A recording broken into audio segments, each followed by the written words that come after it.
क्या चीनी के दाम बढ़ने वाले हैं? नमस्कार दोस्तों, आज हम बात करेंगे कि आखिर चीनी के दाम आने वाले दिनों में क्यों बढ़ सकते हैं।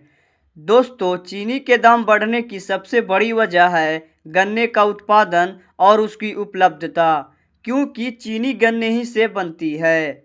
अगर किसी साल गन्ने की फसल कम होती है, बारिश कम या ज़्यादा होती है, सूखे या खराब मौसम से फसल को नुकसान होता है तो चीनी मिलों को गन्ना कम मिलता है। जब गन्ना कम मिलेगा तो चीनी का उत्पादन भी कम हो सकता है।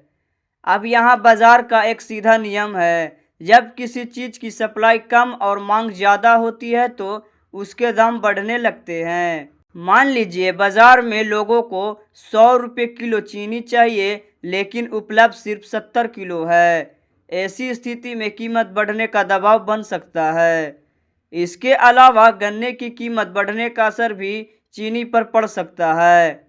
अगर किसानों से गन्ना महंगे दाम पर खरीदा जाता है तो चीनी बनाने की लागत बढ़ सकती है, और जब लागत बढ़ती है तो इसका असर बाजार में बिकने वाली चीनी की कीमत पर भी पड़ सकता है। एक और वजह है एथेनॉल।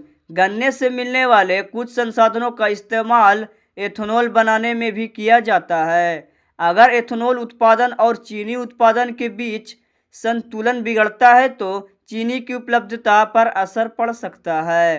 तो दोस्तों, सीधी भाषा में कहे तो गन्ने की फसल कम हुई, गन्ना महंगा हुआ, चीनी का उत्पादन कम हुआ या बाजार में चीनी की सप्लाई घट गई तो आने वाले समय में चीनी के दाम बढ़ सकते हैं। हालांकि यह जरूरी नहीं है कि दाम जरूर बढ़े। कीमतें आगे की फसल उत्पादन और बाजार की स्थिति पर निर्भर करती है।